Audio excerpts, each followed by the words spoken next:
Professor Fábio, daqui a pouco te chamo, tá bom? Tranquilo.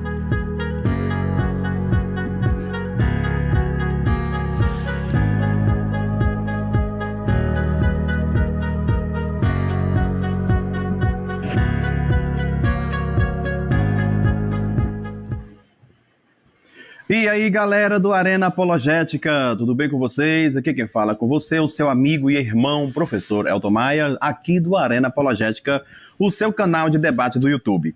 E hoje nós vamos debater um tema um tão quanto intrigante. Precisa ir para a igreja ou não precisa, enfim, e aí? O que é que você faz? Você vai na igreja ou você, enfim, é daqueles, não preciso ir na igreja, eu tenho minha comunhão com Deus, eu sou a igreja, o véu foi rasgado, onde eu dobrar os meus joelhos, eu vou poder falar com Deus. Então, não, é preciso ir para a igreja, a gente precisa ter um lugar para se congregar, enfim, você interpreta a Bíblia por esse viés. Bem, hoje nós temos dois especialistas que vão tirar todas as nossas dúvidas. É isso aí. Hoje nós temos, de um lado, nós temos professor Fábio Sabino e do outro lado nós temos ele, irmão Medeiros. É isso aí. São dois especialistas, apologistas, que dominam bem essa questão e vão estar aqui fazendo as suas exposições de suas convicções pessoais, trazendo mais esclarecimento para você, tá bom? E aí você vai ouvir os dois e você vai chegar a uma conclusão, beleza? Não sou eu, não é o Ronaldo Lima, não, mas quem vai fazer esses esclarecimentos são dois especialistas. Um eu conheço por vídeos no YouTube, professor Fábio Sabino, que manja aí de grego, de hebraico, né? Conhece as coisas de forma abissal. E o outro, André Luiz, né? Que o Brasil vai estar conhecendo. Sem mais delongas, depois da vinheta, eu vou estar colocando aqui na sala os dois debatedores. É isso aí, solta a vinheta do Arena.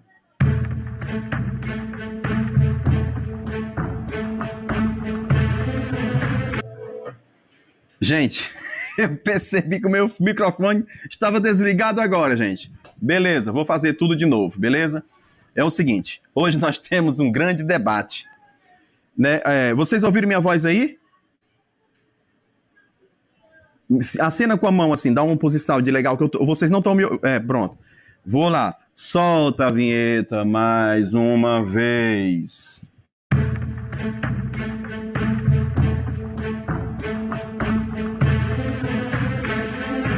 Arena Apologética.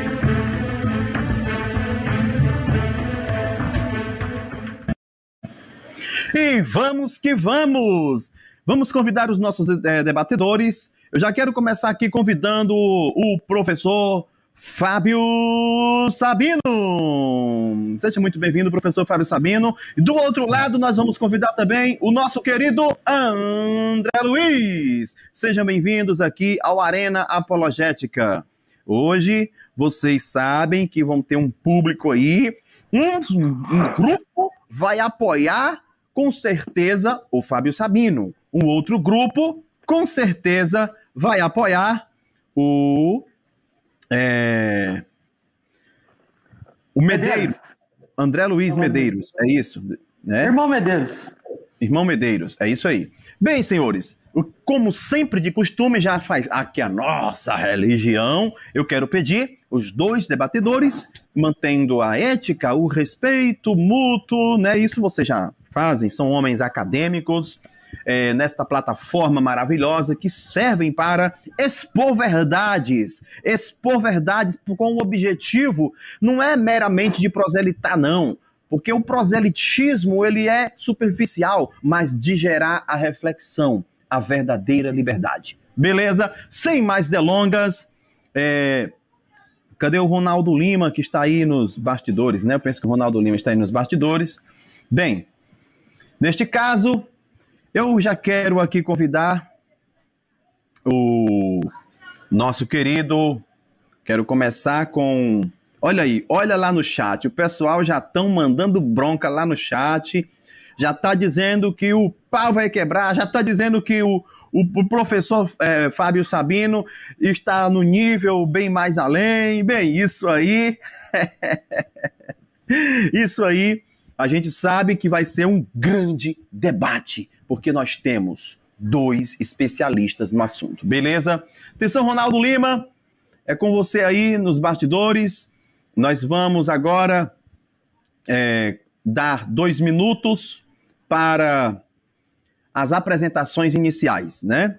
Então, professor Fábio Sabino, quero começar com o senhor. Disponha de 2 minutos para fazer a sua apresentação. Boa noite, professor Elton, obrigado pelo convite. Bom, como muitas pessoas falam e julgam, né? O professor cobrou aí para debater com o amado, aí o André? Não, gente. Foi de bom coração que me foi feito o convite e foi de bom agrado que eu o recebi.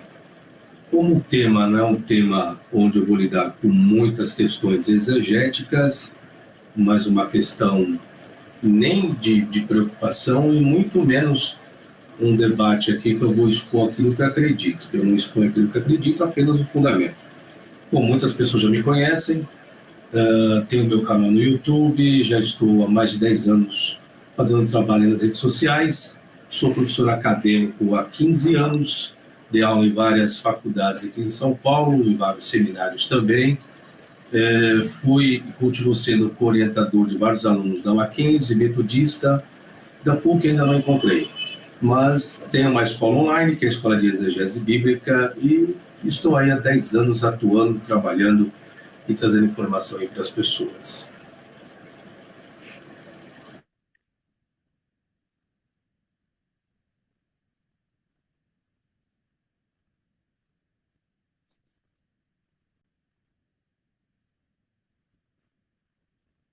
Muito bem, vocês ouviram aí o professor Fábio Sabino falando das suas qualificações, da sua jornada já há muitos anos aí no mercado, né, no lado acadêmico, né, no sistema acadêmico, professor Fábio Sabino.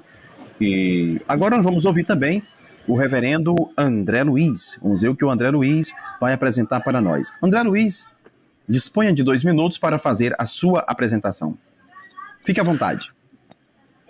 Boa noite a todos, graça e paz ao Elton, ao Fábio Sabino, a todos que estão nos ouvindo. O debate estava até marcado com outra pessoa, então eu agradeço ao Fábio Sabino por ocupar o espaço que seria de outra pessoa para debater. Fico feliz de poder estar debatendo e, como ele falou aí, nós vamos expor nossas ideias. Eu já vi um pouquinho dos vídeos do Fábio Sabino. Hoje ele se diz não cristão, então provavelmente eu sei que ele não vai aprofundar muito em questões, até porque eu já vi que as questões que ele gosta de aprofundar não são exatamente essas. E o meu canal, que é o canal Defesa da Fé, eu criei propositalmente por isso. O meu canal nada mais foi do que eu escrever comentários em canais desigrejados e não ser respondido. Se eu fosse respondido, provavelmente eu nem teria criado esse canal. Conforme eu não fui respondido, então eu criei esse canal para mim debater as minhas ideias, expor as minhas ideias e explicar para as pessoas aquilo que eu acho errado, aquilo que não está em conformidade com a Bíblia. Sendo assim, o tema hoje é se devemos ir à igreja ou não. Eu tinha proposto também sobre batismo e um pouco de desigrejismo, mas fica a critério aí.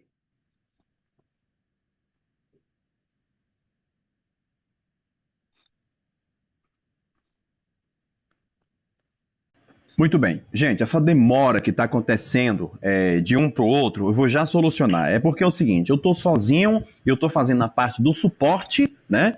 E estou fazendo também a parte das apresentações, o jogo de câmeras e tudo ficou por minha conta, beleza? Espero que você me compreenda, eu vou demorar um pouquinho, mas isso não vai impedir dessas 2 feras do saber fazerem suas exposições. Neste caso, obviamente, o debate aqui vai acontecer do sistema presidencial, de pergunta, resposta e réplica. E, obviamente, como sempre peço para todos, pedirei aqui também que os debatedores não usem o tempo da pergunta para replicarem. Deixem a réplica para a réplica e a pergunta para a pergunta. Neste caso, eu já quero estar aqui dando 2 minutos para o nosso querido Fábio Sabino está fazendo a sua pergunta. Então, deixa eu colocar o relógio na tela, querido professor Fábio Sabino, por favor, deixa só eu botar aqui o temporizador. Como eu te falei, né, senhores, eu estou aqui sozinho, já estou aqui fazendo temporizador, só um minutinho. Ao vivo é assim, na edição eu tiro tudo, gente, isso aqui não fica, tá bom? Na edição eu tiro tudo, não vai ficar dessa forma. Bem, neste caso, eu já vou dar 2 minutos para o professor Fábio Sabino estar fazendo a sua pergunta.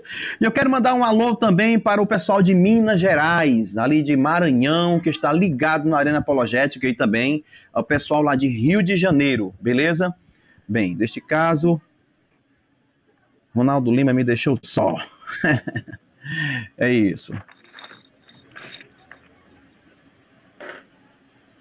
Professor Fábio Sabino, o senhor pode dispor de 2 minutos para fazer a sua pergunta. Eu vou parar o tempo, vou reiniciar o tempo e o senhor já vai poder estar aqui fazendo a sua pergunta. Fique à vontade, o tempo é todo seu. 2 minutos, na verdade, é até muito tempo para poder fazer uma pergunta. Não uso muito menos tempo do que isso. É a primeira vez que eu trato desse assunto em termos de um debate, porque eu coloco um pouco mais da minha experiência de vida. Eu já não congrego mais. Para quem não sabe, eu fui da Assembleia de Deus Ministério do Belém até 2009, cujo pastor meu era o pastor Severino Pedro da Silva, hoje falecido.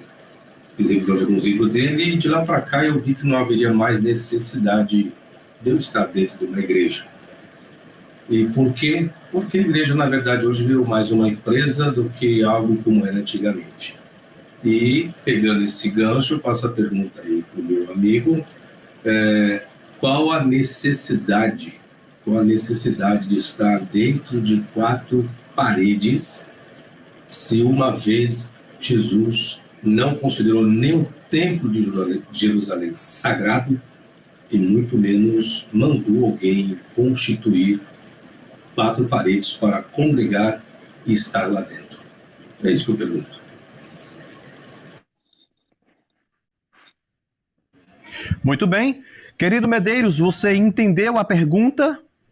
Entendi, sim. Pronto, neste caso, me aguarda um pouquinho, essa demora já vai acabar. Eu vou colocar na tela o seu tempo e o senhor vai dispor do seu tempo para estar respondendo a sua pergunta para o querido professor Fábio Sabino.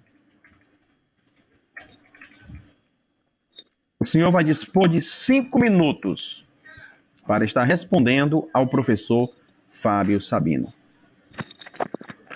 Muito bem, né? Foi colocado aí a respeito de qual é a necessidade de estar indo a uma igreja ou estar junto numa igreja, visto que Jesus não deu tal ordem, nem poderia dar tal ordem, por causa da perseguição dos cristãos. Não faria o menor sentido Jesus falar para construir templo ou erguer templo, que seja. E aí eu quero parafrasear aí, fazer um entre parênteses. Nós que somos da igreja, que congregamos, nós não dizemos que o templo é sagrado. Ninguém fala isso. A igreja nada mais é do que uma construção. Como diz lá em Pedro, nós somos como pedras e junto formamos um edifício. Então a igreja são pessoas. Quando pessoas se reúnem, isso é uma igreja, tá certo? Jesus também não mandou escrever Bíblia. Ele nunca mandou escrever Bíblia. Jesus, ele mandou pregar o evangelho. E aí a pergunta que vem eu quero saber o seguinte, Jesus não mandou escrever Bíblia. Quem escreveu a Bíblia fez errado? Ele não mandou escrever Bíblia, ele mandou pregar o evangelho. Então nós temos 2 questões aqui, tá certo? Uma é o seguinte, ele nunca mandou escrever Bíblia, como também nunca mandou fazer um templo. Então essa é uma primeira questão. Uma segunda questão é o seguinte, a Bíblia diz lá em Romanos 10:17, eu vou ler um pouco a Bíblia aqui. Romanos 10:17 diz assim, que a fé, ela vem pelo ouvir e ouvir a palavra de Deus.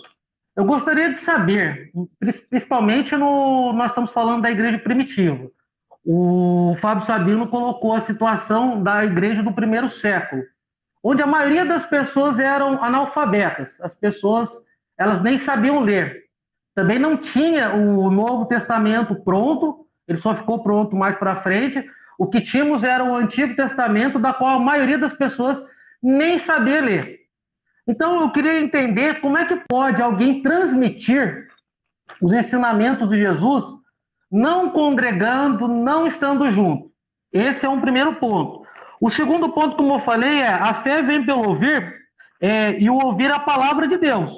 Então, você só pode ter fé para ser salvo se você receber essa palavra, tá certo? Agora, tem um outro ponto aqui, alguns pontos que eu vou colocar aqui, se a igreja é necessário e se ela salva. Olha, a igreja em si, ela não salva, mas é a consequência da salvação. Eu fiz até uma colinha aqui. Por exemplo, Cornélio, ele já praticava boas obras, tá certo? Ele era temente a Deus segundo a Bíblia, mas precisou de Pedro. Mesmo assim, o anjo mandou chamar Pedro, Pedro pregou e ainda batizou o Cornélio. Então, aqui já temos alguma coisa, tá certo? Outra coisa também que nós devemos entender é o seguinte, Mateus 18, 20, nós temos ali uma reunião de pessoas e a igreja é exatamente isso. Não tem como a pessoa falar, eu sou igreja, estando sozinho. Então, para ser igreja, é necessário estar junto. Onde estiver 2 ou 3 falando em meu nome, eu ali estarei. Então, levando em consideração tudo que eu falei aqui, eu gostaria de saber como que a igreja fez, até porque o Novo Testamento só ficou pronto por volta ali do ano 400, vamos dar uma arredondada, e até 100 anos atrás, eu não vou nem colocar lá nos primórdios, no primeiro século, até 100 anos atrás, a maioria das pessoas eram analfabetas.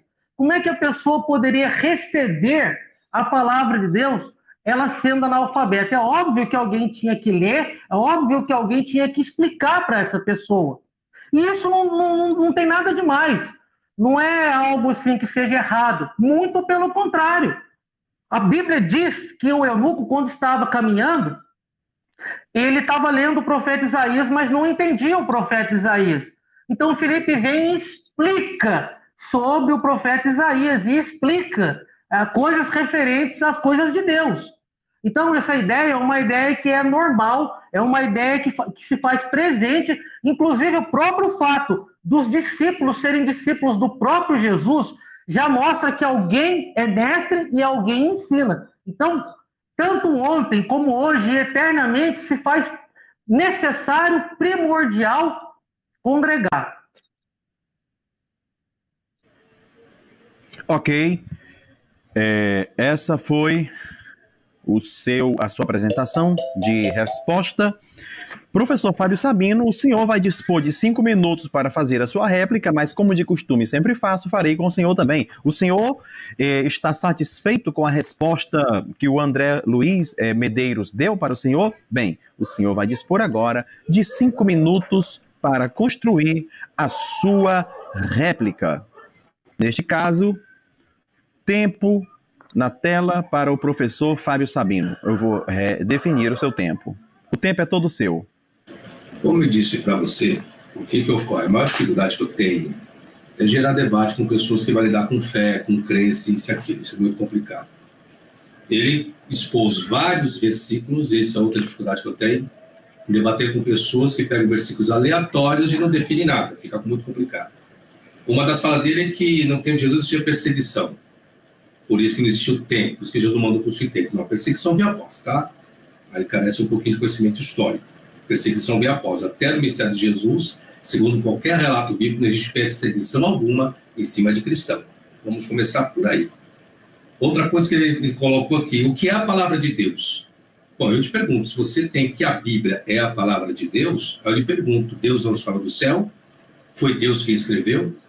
Primeira coisa, Deus escreveu alguma coisa? Se for pegar o Antigo Testamento, segundo a Bíblia, Deus escreveu os 10 mandamentos lá.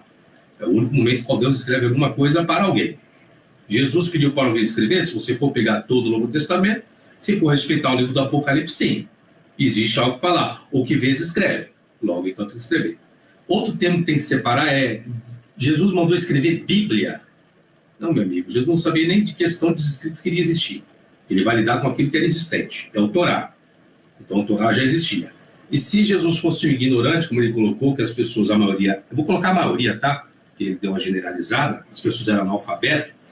Então, acho que talvez falta um pouquinho mais de conhecimento também.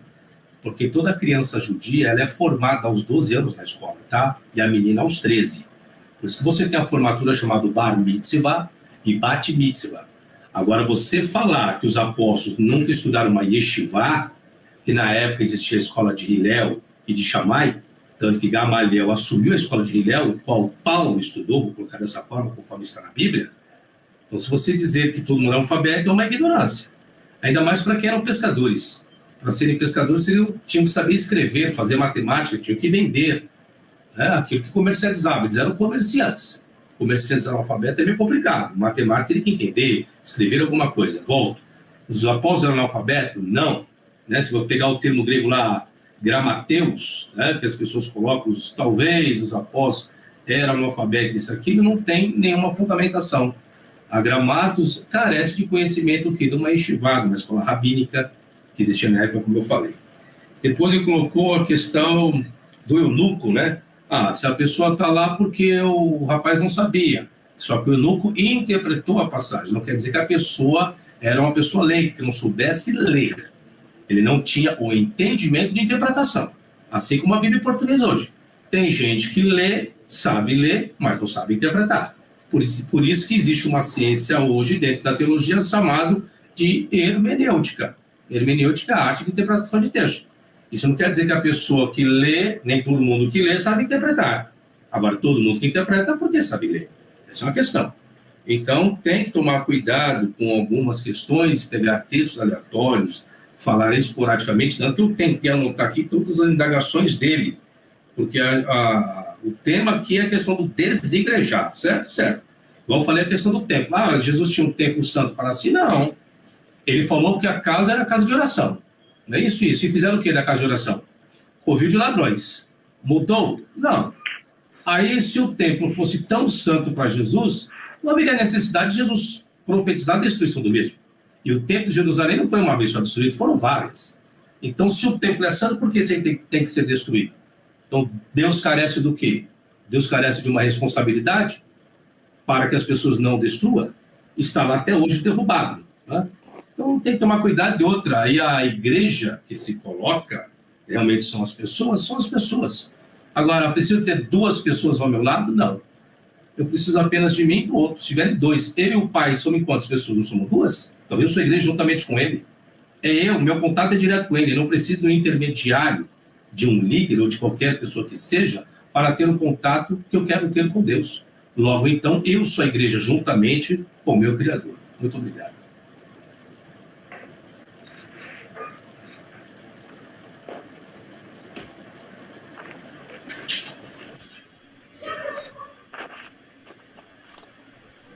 Alô?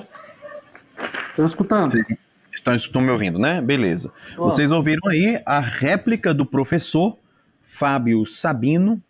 E nesta ocasião, agora, nós vamos ouvir a pergunta do querido Medeiros. Então, querido Medeiros, disponha de 2 minutos para fazer a sua pergunta. Vou colocar o tempo na tela. Quando você já estiver vendo o tempo, você faz. Só um minutinho. Eu estou sozinho hoje aqui na parte do suporte, na parte de tudo.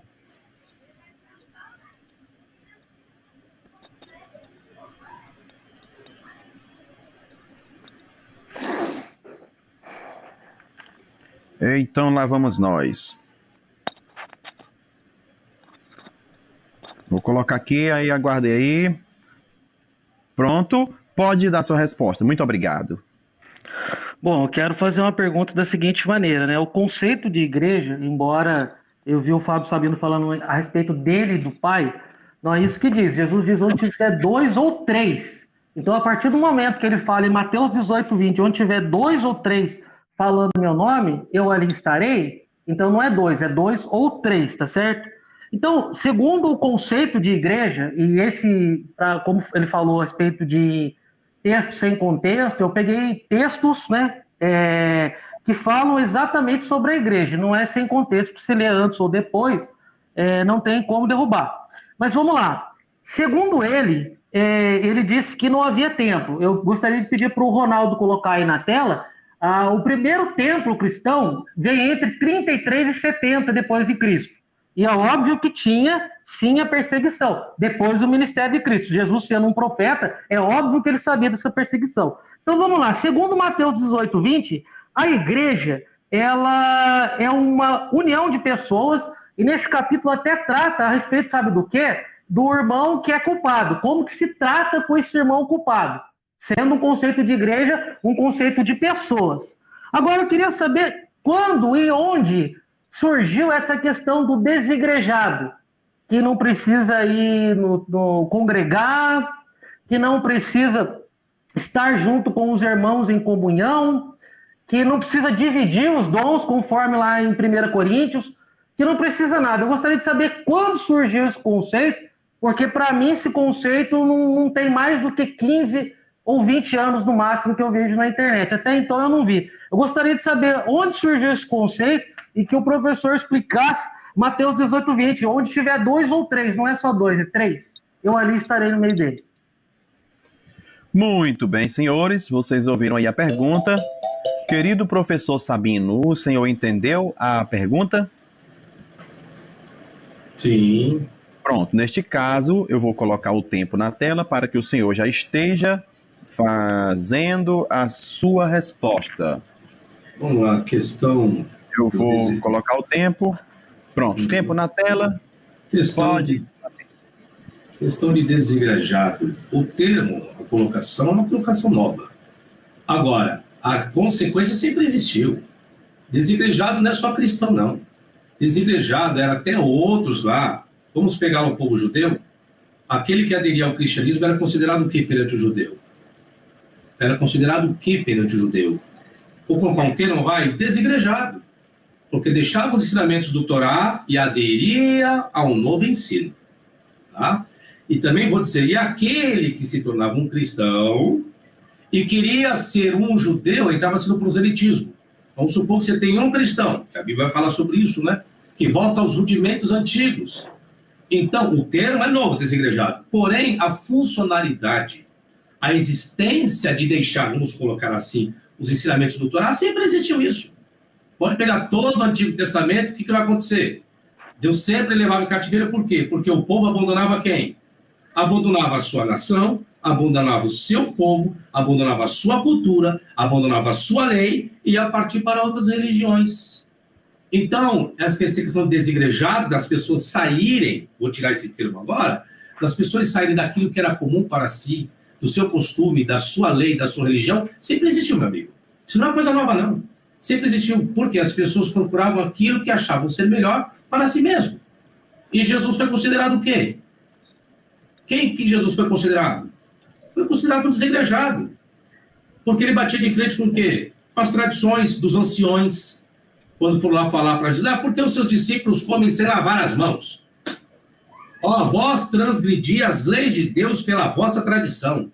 Então, os desigrejados eram até mesmo aqueles que acreditavam servir melhor a Deus dentro da sua própria lei. Os próprios anciões, que eram cabeças, que lidavam com interpretação e tantas outras coisas, os mesmos criavam seus modismos e saíram da própria essência de Deus, do Torá, vou colocar dessa forma. Isso todo antigamente o coloca. Ele falou acerca de Mateus 19, 20, não vamos isolar o versículo. Vamos lá. Qual é o contexto que ele está falando? Se porventura, o versículo 13, vai. Não, 14. Assim também não é a vontade de vosso Pai que está nos céus, que um desses pequeninos se perca. Olha o contexto. Ora, se teu irmão pecar contra ti, vamos lá, 2 pessoas. Vai e repreende-o entre ti e ele só. Se te ouvir, ganhaste teu irmão, 2 pessoas. Mas se não te ouvir, leva ainda contigo 1 ou 2. Mais do que 2 pessoas. Para que pela boca de 2 ou 3 testemunhas toda a palavra seja confirmada. E se não a escutar, diz a igreja. As pessoas. Se também não escutar, a igreja considera como gentil e publicano. Em verdade vos digo que tudo que ligares na terra, todo mundo conhece. Também vos digo que se 2 vos concordares na terra, acerca de qualquer coisa, aí está vindo de 2, de 4, de 12, está indo no valor numérico. Porque onde estiverem 2 ou 3 reunidos, em meu nome aí estarei. Em que sentido? Em um julgamento. Ou seja, vocês têm que, vai primeiro com o seu irmão, se não ouviu, leva 2, se não levou 2, leva a igreja. Esse é o contexto. Não está falando de adoração, está falando de julgamento, está falando de ali conciliar a pessoa com outro irmão. Esse é o sentido. Agora eu volto à pergunta, deixa eu ver meu tempo aqui, que eu estou com o texto aberto aqui. Já acabou meu tempo, desculpa.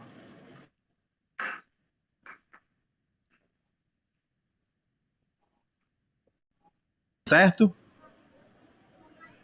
Pronto. Neste caso, professor Sabino, o senhor ainda tem tempo ainda, viu? O senhor ainda tem... É que eu não vi o relógio aqui para mim. Isso eu não sei. Agora pode ir, que o senhor tem mais tempo. Ok, desculpa, é que eu não tinha visto o relógio, não estava aqui para mim. Tá então, o contexto de Mateus está falando justamente dessa questão do julgamento, né? A questão de todo mundo mexe isso com adoração. O contexto não está falando de adoração, não.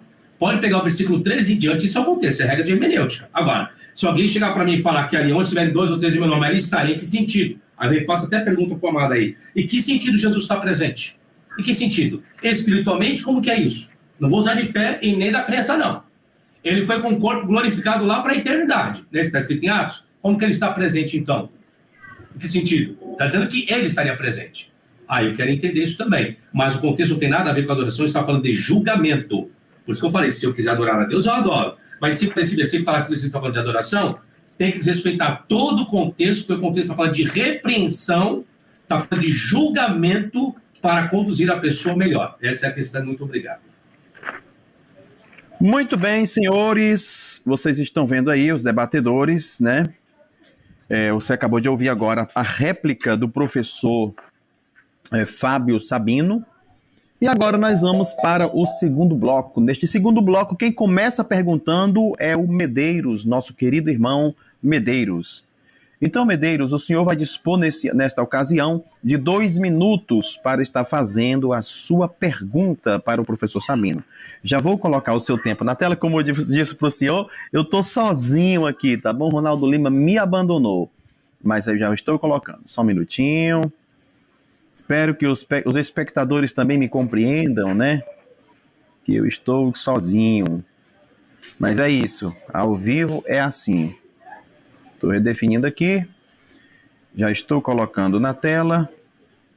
Medeiros, o tempo é todo seu, pode fazer a pergunta. Tá certo, eu vou insistir com essa questão do templo aqui. Eu tinha pedido para o Ronaldo colocar aí na tela, acho que não deu. Depois eu vou mandar aqui, a hora que eu terminar a minha pergunta, eu mando para o professor, e o professor dá uma olhada e ele faz uma avaliação do que ele acha. A matéria do Estadão também saiu na revista Abril e muitas outras. Vamos falar um pouco de templo? Arqueólogos anunciaram ter encontrado uma caverna no norte da Jordânia, que é uma igreja cristã mais antiga do mundo, usada por discípulos de Jesus Cristo no 1º século depois de sua morte. Segundo especialistas, as igrejas mais antigas datam de 3. Eu vou resumir, isso daqui foi feito entre 33 e 70, essa caverna. Lá tem banco entalhado, tem altar e tem até cadeira de sacerdote. E também objetos de culto. Eu vou depois mandar aqui para o professor. Então, essa questão de templos e depois foi feita uma igreja, foi erguida uma igreja por volta de 190, 230 em cima dessa mesma caverna. Então, essa questão de templos é muito mais antiga do que se pensa, tá certo? Com relação a Jesus ser religioso no sentido espiritual, de não guardar as tradições, ele usou um chale de oração, e eu quero colocar aqui o seguinte, em 1 Coríntios capítulo 12, versículo 25, está escrito assim, para que não haja divisão no corpo, pelo contrário, cooperem membros com igual cuidado em favor uns dos outros. A Bíblia, ela recomenda o uso e estimula o uso de dons espirituais em favor um dos outros, conforme também está em 1 Coríntios capítulo 14. Um traz salmo, outro traz doutrina, e isso quando eles se reuniam, tá certo? Então nós temos aqui templo e temos uma reunião. Eu queria saber do Fábio Sabino o que ele acha disso, templo e reunião. Muito bem, o seu tempo acabou. O professor Fábio Sabino, o senhor conseguiu entender a pergunta do querido Medeiros? Sim. Pronto, neste caso, vou te dar 5 minutos para que o senhor faça a sua resposta. Você me coloca o time para mim, por favor. Tempo na tela, o tempo é todo seu. Só não está aparecendo para mim. Obrigado. Pronto. Bom, em primeiro lugar, depois ele me passa a referência de templo cristão de 33 e 70. Templo cristão de 33 a 70. Depois eu quero saber as fontes, né? Quem são o nome desses especialistas, que no caso tem que ser arqueólogos, e qual universidade, porque o cristianismo em si, ele começa muito bem depois. Bom, essa fonte eu preciso saber. É que ele puxou aí depois um texto de 1 Coríntios 12, 25, deixa eu pegar o texto aqui, para fazer uma leitura do que ele colocou. 1 Coríntios 12, 25. Vamos lá. Para que não haja divisão no corpo, mas antes tenha membros igual, cuidado um dos outros. Ok, vamos lá. Quando ele fala assim, porque a Bíblia está escrita. Não, não é a Bíblia. É o escritor que escreveu para uma determinada igreja, Corinto. E não posso colocar uma regra. Esse é o mal de quem pega o versículo para quem está escrito na Bíblia. Não. Paulo escreveu isso para quem? Essa exigência é para quem? Vamos ler o contexto aqui, acho que é mais fácil, né? Antes, os membros do corpo que parecem os mais fracos são necessários. Qual corpo? De qual igreja ele está escrevendo? Ele está escrevendo isso para quem? Para a igreja de Corinto. Eu não sei que eu tenho que buscar desde o versículo 1, por isso que eu falo, dependendo do assunto, quando lidar com o versículo, eu tenho que ler todo o contexto para poder explicar, senão fica muito complicado isso. Porque também o corpo não é um só membro, mas muitos. Se o pé disser porque não tem necessidade, porque é aquela coisa toda. Então ele disser que vai. Assim, pois há muitos membros, mais um corpo. Ele está se vendo o quê? Então, uma figura de linguagem. Lógico, uma figura de linguagem. Porque ninguém é pé, ninguém é olho, ninguém é boca, ninguém é nariz. Né? O ser humano tem os membros.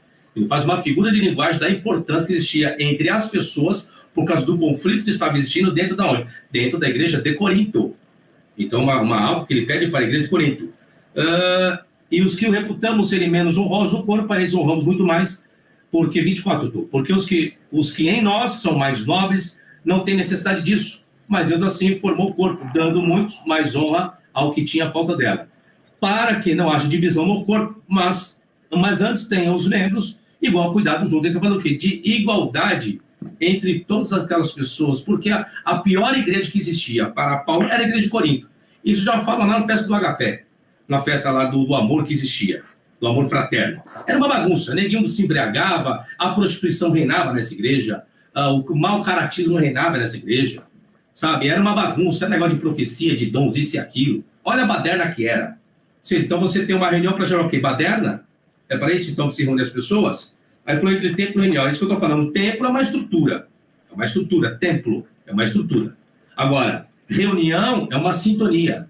Agora vou usar esse texto aí de Corinto que você está usando. Vou usar o livro todo de Paulo escreveu a igreja de Corinto. As reuniões eram tudo uma bagunça. Eu pergunto, que decência se tem? Para que se reúne? Não é para adoração? Agora se reúne igual a igreja de Corinto? Uns se embriagavam, outros têm fome lá, quando vai celebrar, todo mundo coloca que é a ceia, que não tem nada a ver com a ceia ali, né? Uns têm fome, outros embriagam-vos. Louvar-vos-ei, nisto não vos louvo, porque eu recebi do Senhor que também vos ensinei. O Senhor Jesus, na noite voltar, tomou pão, e tendo dado graça, eu parti. Tomai comi, isso é meu corpo, que é partido por vós. Semelhantemente, a apóstolo tomou o cálice e dizer, esse cálice é o novo testamento do meu sangue, fazer isso todas as vezes. Aquela história que todo mundo conhece. A pergunta, reunião para quê? Para bagunça, como hoje é. É a mesma baderna. Quer falar de dons espirituais dessa igreja? Era outra baderna. Falem 2 ou 3 profetas, os outros julguem. Pô, e aquele que fala em língua, pô, se não houver intérprete, esteja calado na igreja. Para que eu vou ter uma reunião como essa? Uma reunião de bagunça? Meu time não está aparecendo aqui para mim. E aí eu me perco no meu raciocínio. Obrigado. E se puder deixar o time melhor, porque eu gosto de trabalhar certinho. Então, essa era a reunião de baderna. Isso não era só na igreja de Corinto, não. Isso é generalizado. Volta a bagunça já existia dentro do templo, até dentro das reuniões. Dentro das reuniões. Quando as pessoas faziam leitura. Quantas vezes Jesus entrou numa sinagoga? Quantas vezes? A bagunça que era, a bagunça já começava pelo sacerdote. Já começava pelo sacerdote. Em suas reuniões dentro de um templo. Templo é estrutura. Reunião é ajuntamento de pessoas. Para quê? Para ver o que é bom? Não. Para ver o que é pior. E você vai hoje nos templos, nas reuniões dos templos para quê? Eu já fui em reuniões de templo, eu fui de reunião. Então, o que eu estou dizendo não é uma coisa que eu acho, aquilo que eu passei e presenciei. Hoje é só dinheiro. Está todo mundo milionário aí, só olhar na mídia. Antigamente, nem todas, mas a maioria das igrejas pregava contra a TV, a Assembleia era uma delas. Hoje todo mundo quer saber de ter emissora de televisão. Para quê? Para ganhar dinheiro. Em cima de quem? Dos trouxa. Essa é a verdade, dos trouxa. Volta aí um monte aí que teve na mídia, as cura, tudo faz junto. Por que não cura aí o corona agora? Muito obrigado. Ok, beleza, é isso aí. Já se esvaiu o tempo. Neste caso, ouvimos a resposta, né, que fora dada para o nosso querido Medeiros. Neste caso, agora, quem vai fazer a réplica é o nosso querido Medeiros. Então, querido Medeiros, o senhor vai dispor do seu tempo agora de 5 minutos, que eu já estou organizando aqui para colocar na telinha, para que tu possas fazer a sua réplica, beleza? Tu definindo o tempo, colocando na tela. O tempo é todo seu, pode iniciar a sua réplica. Muito bem, o que ele falou é a verdade. A igreja de Corinto, se não for a pior, era uma das piores. Mas por que essa igreja era uma das piores? Olha aqui o versículo 12 do capítulo 1 de 1 Coríntios. Refiro-me ao fato, e aí a igreja de Coríntios, Paulo escreveu essa carta porque, segundo a própria Bíblia, o próprio epístola, diz que havia divisões entre eles, tá certo? Então o versículo 12 diz assim, ó: eu sou de Paulo, eu de Apolo, eu de Cefas e eu de Cristo. Quem será que arrumava problema nessa igreja? Era aquele que tinha Paulo como apóstolo? Era aquele que tinha Pedro como líder? Era aquele que tinha Apolo como líder? Ou aquele que dizia, eu sou de Jesus, eu não tenho pastor físico, eu não preciso de líder? Quem será que arrumava problema? Não é? Olha só para você ver, falando da igreja de Coríntios, olha só para você ver, nós estamos falando de igreja, então temos que falar. No capítulo 8 de 1 Coríntios, começa a falar sobre as coisas sacrificadas a ídolo. E ao fato deles irem a locais onde tinha comidas sacrificadas a ídolo, né? Olha só o que o apóstolo Paulo. O apóstolo Paulo lhe fala, olha, eu sei muito bem, né, no versículo 1, que vocês são os senhores do saber. Paulo precisava usar essa linguagem em 1 Coríntios? É certo que ele não precisava usar essa linguagem em 1 Coríntios. 10 anos antes, isso já foi decidido lá no Concílio de Jerusalém. Era só ele chegar e escrever na carta. É o seguinte, nós decidimos no Concílio de Jerusalém, nós somos apóstolos, nós somos os sucessores de Cristo, e vocês não vão comer comida sacrificada a ídolo, não vão nesses locais impuros e profanos, e pronto, acabou. Era só falar isso, mas não. Ele teve que explicar por quê. Porque era uma igreja de bode, de pessoas que não insubmissas, que não se sujeitavam a autoridades superiores, que por muitas vezes a própria epístola mostra que eles colocaram em xeque a autoridade apostólica do próprio apóstolo Paulo, tá certo? Então, de fato, era uma igreja péssima. E ainda assim, Paulo tinha o maior carinho, tinha o maior amor e a maior paciência. Inclusive, o próprio Paulo fala, né? Suportai-vos uns aos outros, se assim for possível. Tá certo? Com relação a 1 Coríntios, capítulo 12, que o professor falou aí, então, no 1 Coríntios, capítulo 12, fala que não pode haver divisão no corpo. Os presbíteros do primeiro século, eles eram tão duros ao pregar, que eles chegavam ao ponto, sabe dizer o quê? Que quando uma pessoa deixava de congregar, como é costume de alguns, essa pessoa rasgava o corpo, porque como ele mesmo leu, o professor, nós somos um corpo, um pé, uma mão e etc. Agora, eu gostaria de saber o seguinte, se no versículo 28 diz assim, olha, que Deus deu um para apóstolos, outros para profetas, mestres, operadores de milagre, etc. e tal, como é que a pessoa pode orar para uma outra pessoa estando sozinho? Isso não existe em lugar nenhum. Tem que estar em conjunto, tem que estar em união. Como é que uma pessoa pode praticar a caridade, por exemplo, estando sozinho? É necessário que a pessoa esteja em conjunto com alguém. Com relação, não estou vendo meu tempo, Arnaldo. Tenta colocar meu tempo, por favor, senão eu também perco meu raciocínio. Com relação à caridade ou ajudar ou algo do tipo, o meu irmão teve dificuldade e o pastor dele ajudou. E ajudou financeiramente.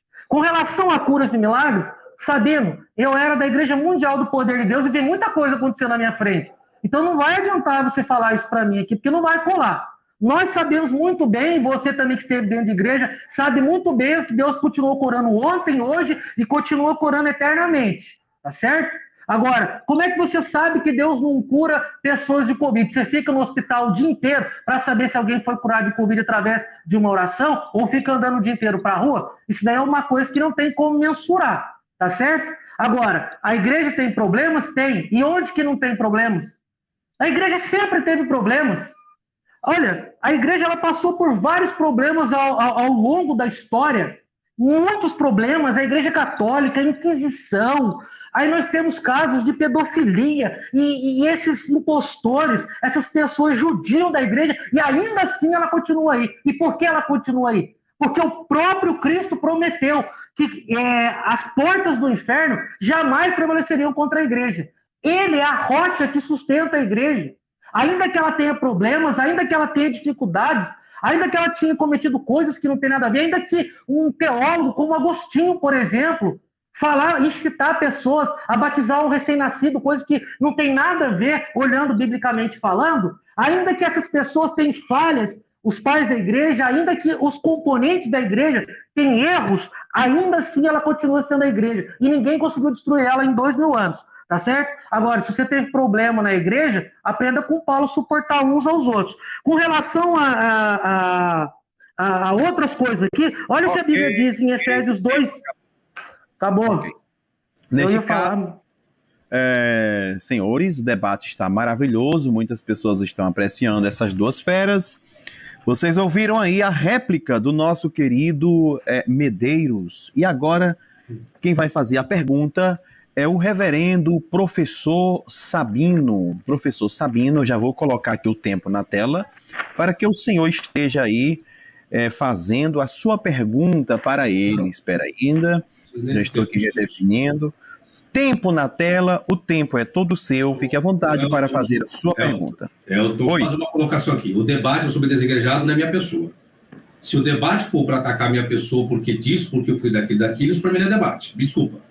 Por isso que eu falei para você que eu não gosto de debater com esse tipo de pessoas, porque até então eu estou debatendo um texto aqui, análise, a interpretação de texto. Não estou debatendo em nenhum momento, eu falei do que ele, meu debatedor, faz o texto de fazer na igreja ou isso e aquilo. Eu estou expondo, muito bem. Por isso que eu não gosto de debater, porque entra a linguagem apelativa. Por isso que eu não lido com esse tipo de debate, porque ele entrou para o pessoal.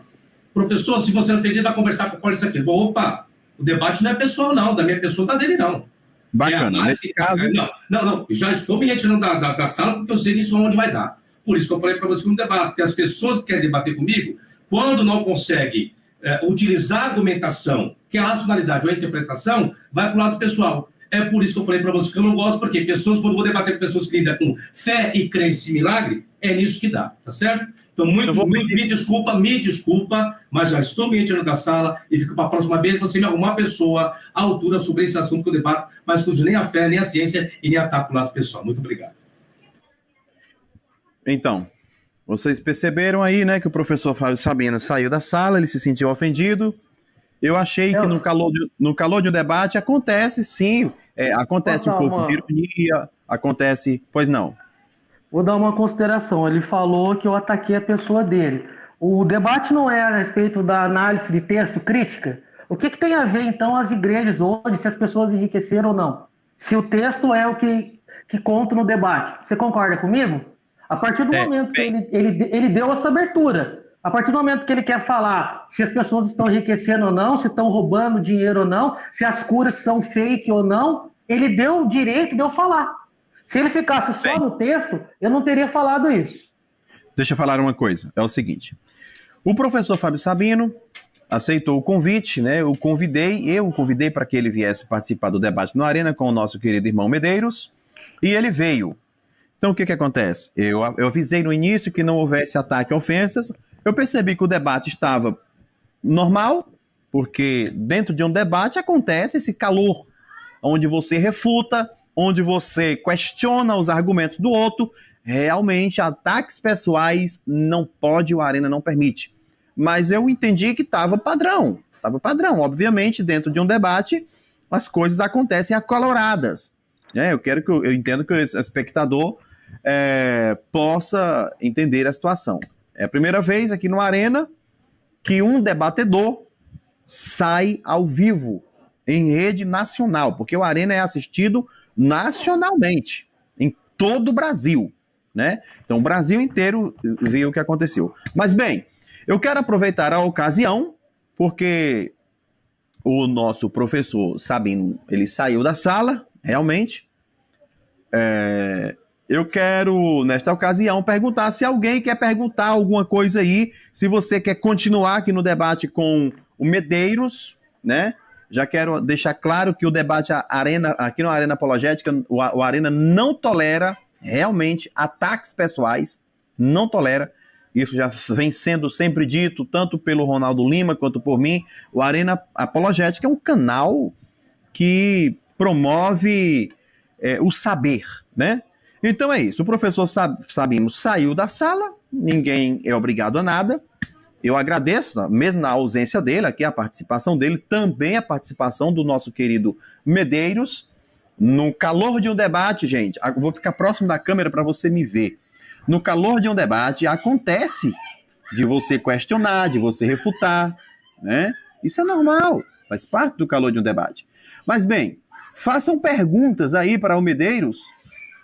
Façam perguntas, porque não tem mais colóquio, não tem mais como se estabelecer um debate presidencial, uma vez que só tem uma das partes. Eu não vou concordar nem com o Sabino e nem com o Medeiros. Eu sou neutro nessa questão, porque eu não estou debatendo, sou apenas um mediador. Nesta ocasião, eu quero perguntar se alguém aí da plateia quer debater, quer continuar o debate aqui, né? É o momento dele perguntar. Seria o momento do professor Sabino perguntar. Eles debateram 2 blocos. Estamos prestes a iniciar o 3º bloco. Nesse 3º bloco, ele teria que perguntar. Então, a questão é: alguém aí, na plateia, se posiciona para debater com o Medeiros? Se sim, você me fala que você já entra aqui. Mas, de qualquer forma, eu quero agradecer a todos vocês. E já que não tem debatedor, eu não vou debater, mas eu vou perguntar para o Medeiros, tá bom? Eu vou fazer perguntas para o Medeiros. Medeiros, eu vou lhe fazer 3 perguntas para forçar a sua racionalidade em relação a essa questão, que ora nós estamos debatendo, e você diz aqui para os nossos espectadores o porquê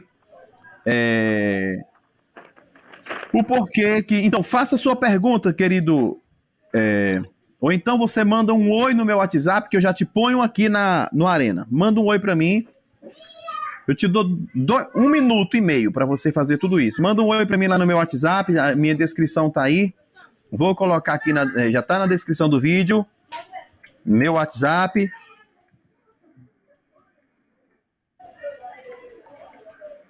Aí está o meu WhatsApp. É BKJ, HJJ. Lembrando que tem que aparecer com a câmera, tá bom? Se você só debate no Arena, se você aparecer mostrando o rosto, tá bom? Não é para ficar com a câmera apagada, não. Eu vou lá no WhatsApp, aqui mesmo no WhatsApp Web, para ver se ele falou comigo. Deixa eu ver aqui. Né? É isso. Professor Sabino já deixou uma mensagem para mim, não tenho tempo de ler agora. Muito bem. Neste caso, vamos para frente aqui atrás, minha gente, porque o Arena é assim, é um canal polêmico, de polêmicas, beleza? Querido Medeiros, vai ficar aqui registrado no YouTube que você estava debatendo com o cara e ele lhe deixou sozinho na sala. Por que razão? Eu não sei direito, tá bom? Mas a minha pergunta para ti é: eu ouvi bem quando o professor Sabino falou o seguinte, tá bom? Ele falou o seguinte: se é importante congregar, por que que Jesus destruiu o templo? Por que que Jesus deu ênfase na mensagem? A ênfase de Jesus não foi em destruir o templo, porque não foi algo imediato. Ele disse que esse templo seria destruído, mas não na hora. Houve toda uma aplicação espiritual envolvendo o próprio Cristo dentro dessa situação e destruiu o templo. Ele disse, e não ficará pedra sobre pedra. Se de fato é importante, é relevante o ato do congregar, então por que Jesus permitira destruir o templo? Discorra mais sobre essa questão, porque eu particularmente achei relevante essa pergunta que o professor Fábio Sabino fez. Posso falar, Elton? Eu vou dar um tempo aqui para o senhor, vou dar 5 minutos, tá bom? Tá bom. Eu dar 5 minutos para o senhor falar. Pronto, pode falar. Ok. Em primeiro lugar, a gente precisa entender o seguinte: aquilo lá é templo judaico, tá certo? Então tem que fazer uma separação entre templo judaico e cristianismo, tá bom? Primeiro, Jesus nunca pregou circuncisão. Inclusive, se a gente notar em Atos capítulo 15, a partir do versículo 1, deixa eu pegar a referência aqui, não é versículo 1, deixa eu ver aqui. Atos capítulo 15, a partir do versículo 1, a Bíblia diz que Paulo ele desce até a Judéia, e havia alguns que ensinavam o costume de circuncisão. Jesus nunca pregou circuncisão. Os apóstolos também não pregavam circuncisão. Então, qual é a moral da história? A moral da história é a seguinte: é o que você vê, o parecer de Tiago e o parecer de todos em comum acordo, no versículo 24 de Atos, aqui, ó. Visto sabermos que alguns que saíram de entre nós, sem nenhuma autorização, vos têm perturbado com palavras, não é? Sem autorização, ensinavam coisas sem a autorização dos apóstolos. Então, a primeira coisa que a gente tem que fazer é separação entre cristianismo e judaísmo, tá certo? Há quem diga, mas Jesus ele pregava a Torá, Jesus no Sermão da Montanha falou muito sobre a Torá, a lei ela não foi abolida, ela foi mudada. Ok, tudo bem, mas há uma diferença entre cristianismo e judaísmo. Então, o fato do templo de Jerusalém ele se fender, segundo alguns especialistas escatológicos, tem a ver com a profecia de Daniel. Eu nem quero entrar nesse mérito de questão, tá ok? Eu só quero dizer uma coisa: o templo judaico não tem nada a ver com o nosso templo, com o templo cristão, tá certo? Outra coisa que a gente tem que desmistificar, porque as pessoas começam a sacralizar o templo. Não, porque o templo ele é sagrado. Não, a gente não sacraliza o templo. O templo é apenas um local que nós nos reunimos. É um prédio. E como todo prédio tem que ter banco, tem que ter cadeiras, coloca lá um microfone para alguém pregar. É apenas um local. A igreja são pessoas. Agora, olha só o que diz, e aí nós vamos aprofundar um pouquinho a respeito do ato de congregar. Olha o que diz Efésios 2, 19 e versículo 20. Olha só. Assim já não sois estrangeiros e peregrinos, mas concidadãos dos santos e sois da família de Deus. Agora eu faço uma pergunta: família anda separado? Família anda cada um por si, Deus por todos? Não, família anda junto. Então, quando eles congregavam, eram junto. O Salmo 133, sabe o que diz o Salmo 133? Quão bom e quão suave é que os irmãos vivem em união. Então, eu acho estranho a pessoa não sentir vontade nenhuma de congregar, tá certo? Porque quando a pessoa está congregando, ela está falando da palavra de Deus. O meu tempo está parado aqui, eu não sei nem quanto tempo eu tenho mais. A pessoa está falando da palavra de Deus, comungando da palavra de Deus. Ela não sente necessidade alguma de estar comungando ou falando da palavra de Deus. Mas, muitas vezes, ela não se importa, por exemplo, de estar num bar. A Bíblia fala lá, do Salmo número 1, aquele que se assenta na roda dos escarnecedores. Ora, nesses lugares, bar, carnaval, entre outros, o que é que tem lá? Pessoas escarnecendo, pessoas zombando, pessoas que ficam o dia inteiro no Facebook, colocam um mapa e falam: como que esse canguru nadou 14 mil quilômetros para entrar na Arca de Noé? Somente pessoas escarnecendo, rindo e zombando. E o desegrejado, ele acha tudo normal. Agora, com relação a templo, de fato, sabe o que está escrito lá em Lucas, capítulo 24? São as últimas instruções de Jesus. Pode ler o Lucas, capítulo 24. Peço desculpa lhe interromper, mas o professor Sabino, ele está voltando, tá bom? Ok. O Sabino está voltando, eu já quero, aqui, nacionalmente falando para todo o Brasil, né? Quero aqui, o professor Sabino, eu vou falar aqui na frente dele mais uma vez, não utilizeis de ataques pessoais. Utilizem o seu saber, o vosso saber, utilizem o vosso academicismo, o vosso respeito, a vossa ética, entende? Deixa agora eu falar. Olha, eu sou um sujeito ortodoxo, sou um sujeito hiper, mega, ultra conservador, mas eu sou um sujeito não ecumênico, mas um bom praticante do diálogo intercultural e do diálogo interreligioso. Portanto, vamos continuar dentro do respeito mútuo, porque aqui são dois homens de Deus, são dois homens bons, né?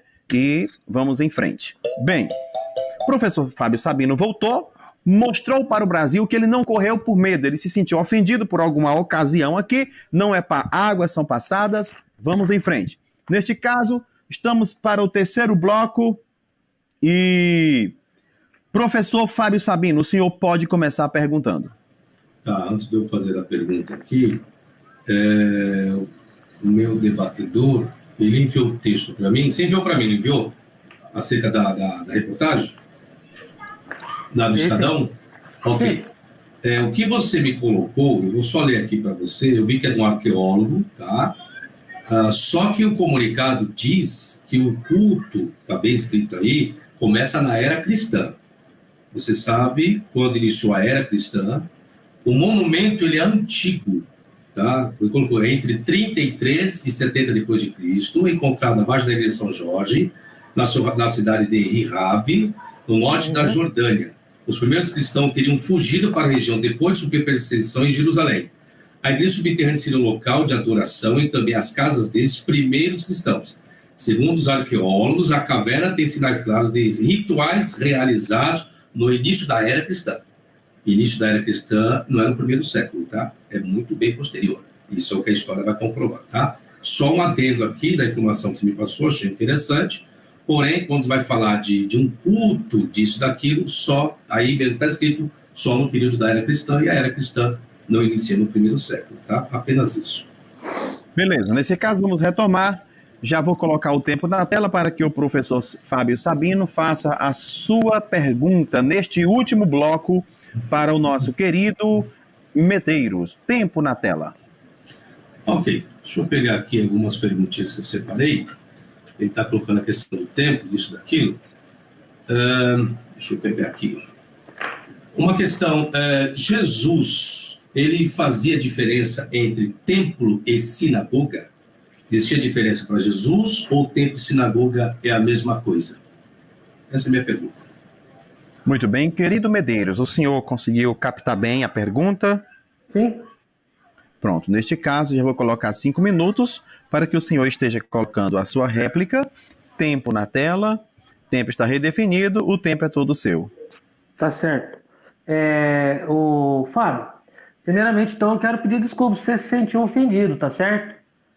Que, na verdade, nós estávamos falando dos textos e aí você começou a falar de outras coisas. Você começou a falar das coisas de hoje e tal, e eu não vou sair do tempo, tá? Não vou sair do tema. O tema vai ser esse, nós vamos falar desse tema. Não tem nada a ver a sua pessoa e nem as pessoas de hoje em dia. Então, com relação a se Jesus fazia diferença entre templo e sinagoga, para mim não. Por quê? Porque as sinagogas eram locais de ensinamento da palavra de Deus. E segundo apontam alguns estudiosos, foi na época do cativeiro babilônico, para que as pessoas continuassem tendo uma fé monoteísta, tá certo? Então, com relação a templo, vamos lá. Como eu estava falando anteriormente, se sacraliza a questão templo. Templo não tem nada a ver, é só um local de reunião. Todo mundo sabe disso. Então, eu não sei qual é o problema do desigrejado com relação a templo. Agora, eu já escutei muito isso, tá? As pessoas dizendo assim, né? Porque eles iam no templo, né, antes de Jesus morrer. Depois que Jesus morreu na cruz e o véu se rasgou, eles não iam mais em templo. Eu falei, olha, eles iam sempre no templo para fazer suas orações, sua adoração. Eles iam no templo. Já dialoguei com algumas pessoas, Facebook e outros canais. E aí, o que eles falam? Não, mas eles iam lá no templo para arrancar as pessoas, supondo que eclésia significa tirar para fora do templo. A suposição do desigrejado é essa, que eclésia significa tirar para fora do templo. Ok. Agora, em Lucas capítulo 24, a partir do versículo 44, mas se quiser ler inteiro o capítulo 24, pode ler, não tem problema, para não falar que é texto fora de contexto, porque eu entendo alguma coisa de hermenêutica, então eu sei que é um texto fora de contexto. Jesus, ele dá as últimas instruções. Ele não diz nada sobre não ir no templo.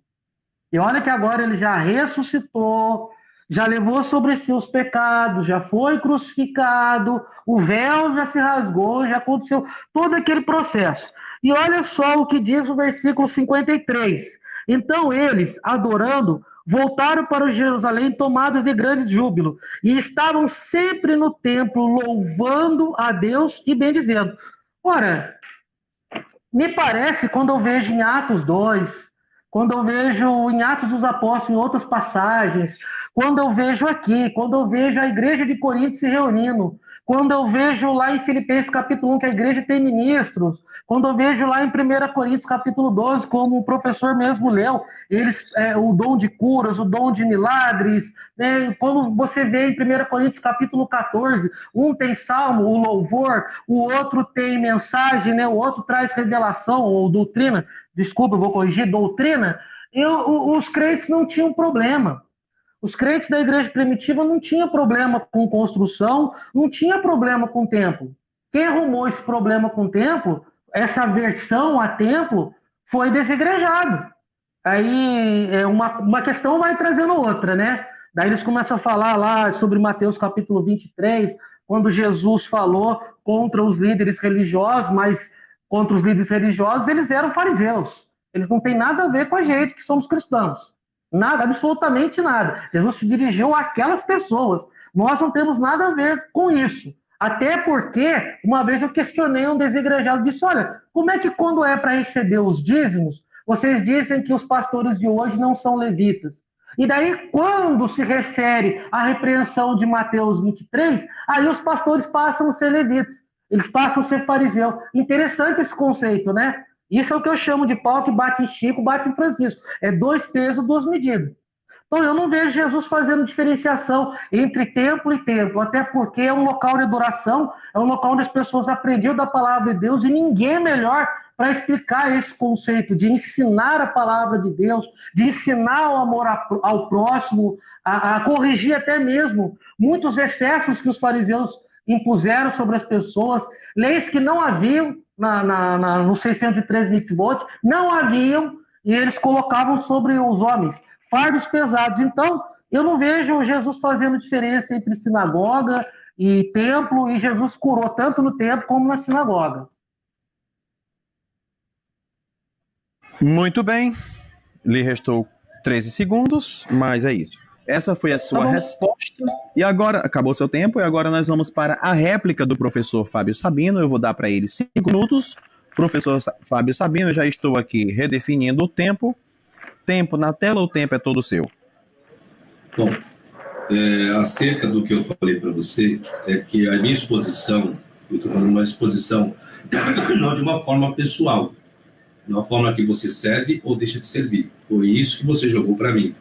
A hora que você falou, ô professor, então isso, então procura Paulo. É nesse sentido que eu falo para você. Nós estamos debatendo não a forma que você congrega ou deixa de congregar. Nós estamos falando o que é os desigrejados hoje, o que é a igreja hoje, nesse contexto. Não é o que você faz ou deixa de fazer, que eu vou falar, então você tem que fazer isso porque está escrito isso. Entende? Não é esse o caso. No caso, quando você colocou qual a diferença do antes e do agora, você pega a diferença da igreja de ajuntamento de pessoas naquela época e hoje, é porque hoje virou comércio, isso é claro. Se você tiver aí a minoria, talvez não tenha isso. Porque primeira coisa irregular que já existe, isso é uma forma de se apegar, é porque se constrói 4 paredes hoje? É simples, vamos lá. Para quê? Para que você possa ter valor monetário lá dentro. Não tem como correr disso. Porque qual é a argumentação? Não, a gente exige os dízimos e as ofertas, por quê? Porque tem que pagar água, tem que pagar luz, tem que pagar isso, tem que pagar aquilo.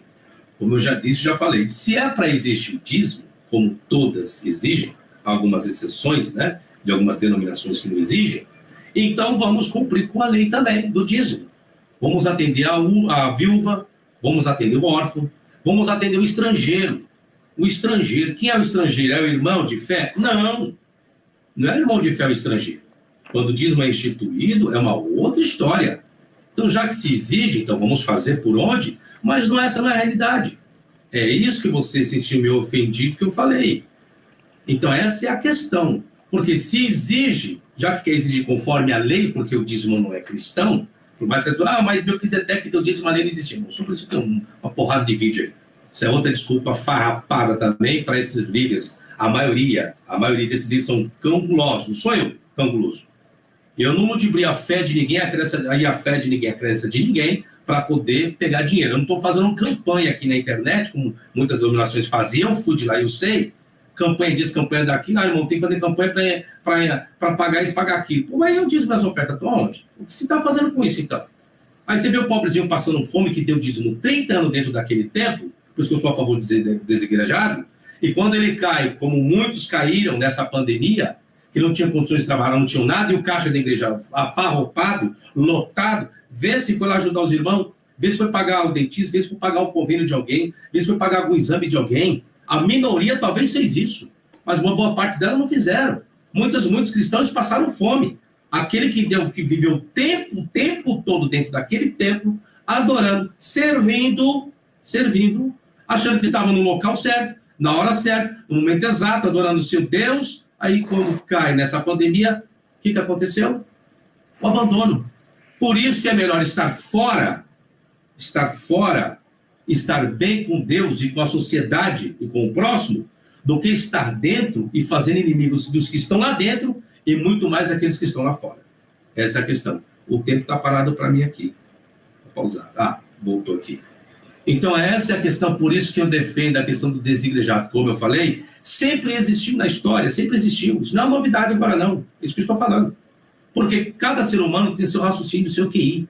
E cada um faz as suas escolhas, naquilo que achar melhor ou possível. Está dentro da Bíblia ou não, isso é o critério de cada um. Agora, o que não pode existir é querer enfiar a goela abaixo, que a pessoa tem que estar lá dentro, ainda mais usando de versículo, viu, irmão? Não pode deixar sua congregação como é costume de muitos. Está escrito lá na Bíblia, tá vendo? Toma cuidado, senão você vai para o inferno, condenando as pessoas. Eu lembro uma vez, quando fazia o programa Sentando na Madeira, o Davi Miranda, o falecido, falava isso. Se você for para outra igreja, você vai para o inferno. O que é isso? Isso é exemplo de um líder. Quanto mais dirá de outros, que não aparecem as atitudes deles na mídia. Falar em templo, o que o templo virou hoje?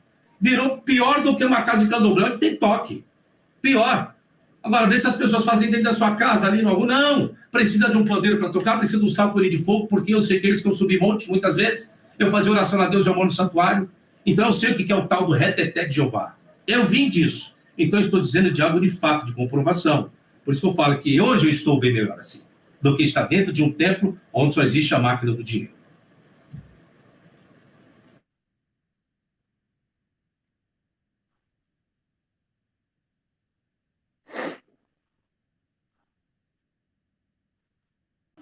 Então, gente, eu caí, mas voltei aqui, tá bom?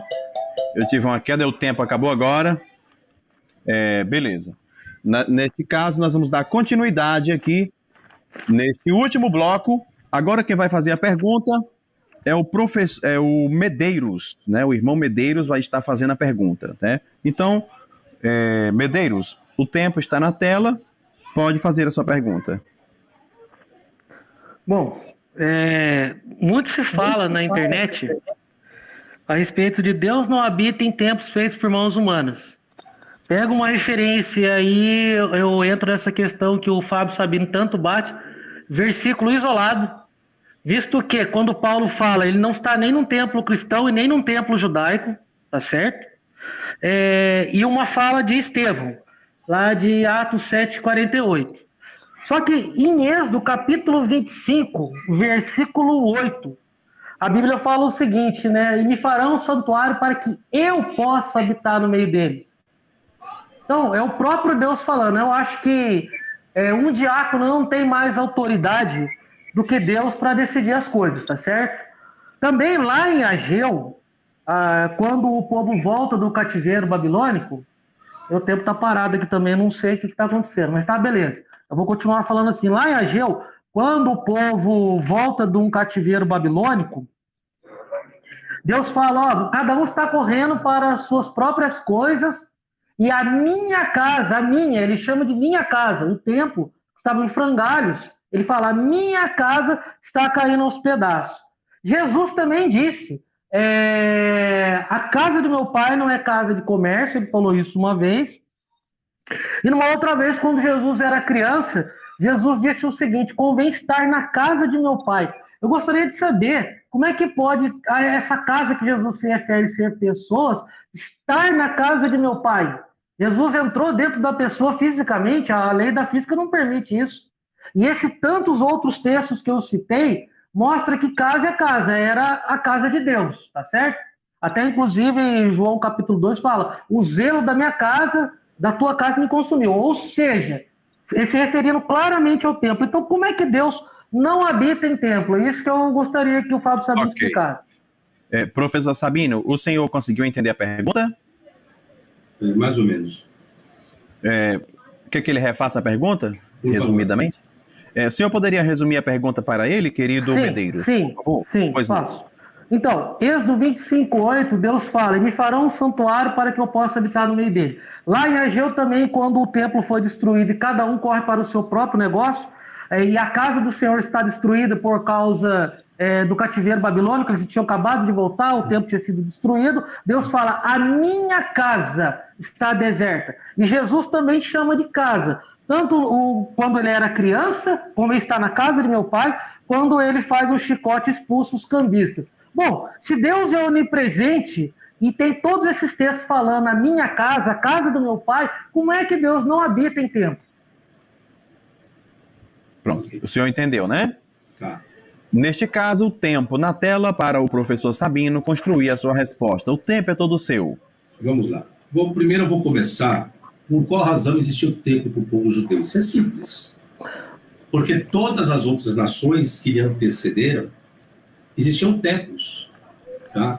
Lembrando que o povo judeu, a primeira coisa que eles começaram a adorar, vamos começar, por Abraão, todos eram politeístas. Todos eram politeístas. Todos os patriarcas foram politeístas. Terá, pai de Abraão, era politeísta, construía deuses. Agora, por que vem a exigência? Porque o povo sempre viu os outros povos adorando seus deuses em templo. Por que que o Deus da Bíblia pediu para construir um templo? Justamente por isso. Porque todas as outras nações tinham. Quando eu falo que as religiões é adaptação uma de outra, não estou errado, porque a história toda comprova isso. Como você pega lá Êxodo 25:8, que fala sobre a construção, é a mesma coisa. E qual era o Deus que se adorava? Deus El. Da onde vem a palavra Deus aportuguesada no português no Antigo Testamento? Vem de Elohim. Elohim vem do quê? Já disse isso 1 milhão de vezes. Vem do Deus El cananeu. El, que vem de uma raiz semítica de Ilu, de Il, que vem de Eloá, que de Eloá vem Elohim, que é plural. Então, por isso que construíram os templos. Quando consiste o templo que faz a centralização, como vai fazer a centralização agora? Eu preciso levar mantimentos. Para onde eu vou levar esse mantimento? Lá para o templo, para o serviço lá dos sacerdotes e levitas administrarem aquilo. Então se torna uma concentração administrativa. Aí o sacerdote tem que fazer o quê? Tem que expiar o pecado do povo. Opa, então ele tem que estar no local considerado santo. Tanto se tudo que no templo fosse santo, perder a Arca da Aliança, perder foi tudo. E houve destruição várias vezes. Aí você perguntou, Deus, como você pode dizer que Deus não habita em templo? Depende de como você imagina Deus habitando em um templo. Se Deus é espírito, não dá para saber. Não é isso? Aí vem a questão, se Deus é espírito, então tem que ser uma nuvem que descia, desde a nuvem desceu em tal lugar, em tal região, início naquilo, e no templo desceu alguma coisa, nós não temos especificação nenhuma. Tanto que com o passar do tempo, o templo virou o quê? Comércio, mas não era comércio. Deus falou que era o quê? Uma casa de oração. Então perdeu o significativo. A significância do templo, ela se esgotou. Houve-se a destruição e nunca mais, aí fala, né? Agora vai surgir o terceiro templo, mas que templo que templo é esse que Deus habita ou ele tem que ser destruído? Essa é a questão. Ainda mais como você colocou aí, né? Que ele sendo onipotente, onipresente, onisciente, Deus precisaria de um templo? A pergunta mais favorável seria essa, né? Deus precisa de um templo? Deus precisaria de um templo? Com certeza não. Eu não posso e nem devo limitá-lo. Mas só foi feito por conta do quê? Por conta das figuras lá do passado. Então ele tinha que colocar que ele habitava, sim. Por que tinha que colocar que ele habitava? Porque no conceito dos povos antigos, dos politeístas, quem é que habitava dentro daquele templo onde se o sumo sacerdote do paganismo, vou colocar dessa forma? A figura dos deuses. Então é um retrato daquilo que é antigo. Nada é novo. Essa é a questão. As pessoas acham que está aqui é novo, não é novo não. É toda uma repetição, uma adaptação de figuras que estão lá atrás. E aí existe-se a continuidade. Lógico, antigamente existia o tempo para quê? Não era por uma questão financeira, por mais que existisse. Por mais que existisse. Era questão do quê? De mágica, de elementos, de curas e etc e tal. Você fala de cura, a cura sempre existiu. Eu mesmo que vim do Candomblé, eu já vi acontecendo. E não foi em nome de Jesus nem de ninguém, não. Foi em nome de Orixá. E eu sou testemunha viva disso. Então essa é a questão. Então o templo veio do quê? Por que construiu-se o templo? Por causa de uma figura lá atrás. E o que se fazia? Era dinheiro? Não. Era ensino, existia. Você pode procurar desde os sumérios, desde os antigos zigurates, desde os sumérios, depois você pega a dinastia babilônica, e por aí se vai, até chegar à história do povo hebreu aí na Bíblia. Obrigado. Muito bem, ainda sobraram 40 segundos, vocês viram aí o professor Sabino. Agora nós vamos ouvir a réplica do nosso querido Medeiros. Neste caso, tempo na tela. Querido Medeiros, para a construção da sua réplica, o tempo é todo seu.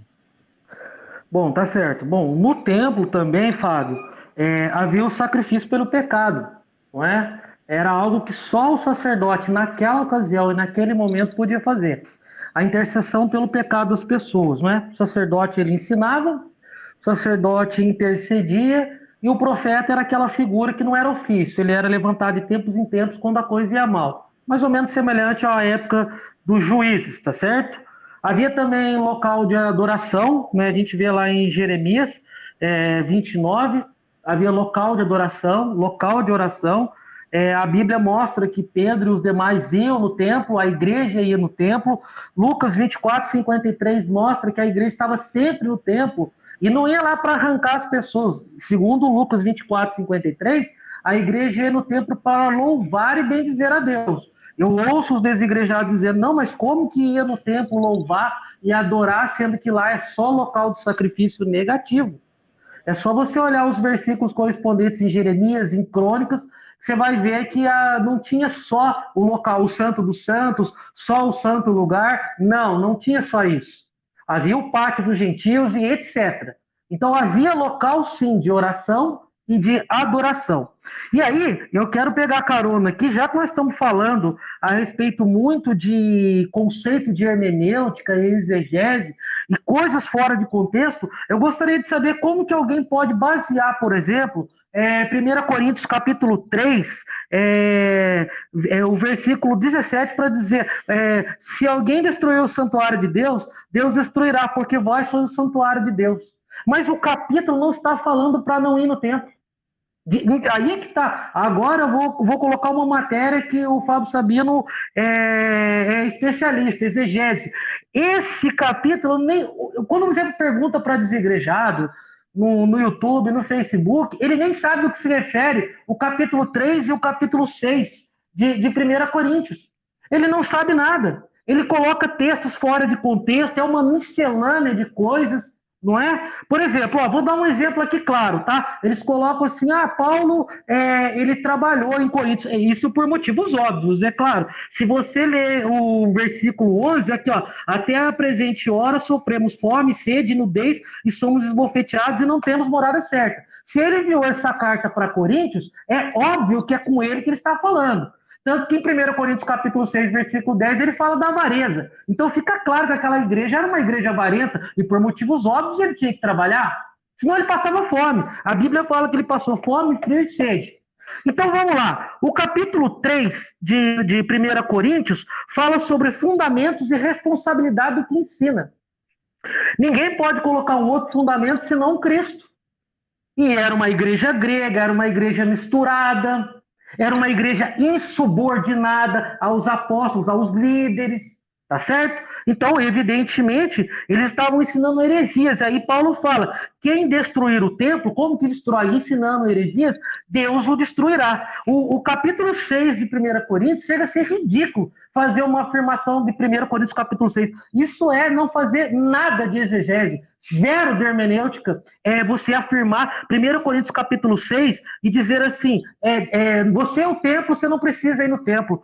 1 Coríntios capítulo 6 fala sobre litígio, casamento, depois condena vários tipos de pecado, avareza, ladrão, estou olhando aqui, ó, bêbado, maledicente, impuro, efeminado, adúltero, e no versículo 12 em diante, a Bíblia diz que eles tinham contato com prostituta, e Paulo ele se assusta com aquilo, ele olha aquilo e fala assim, mas como é que pode, não é?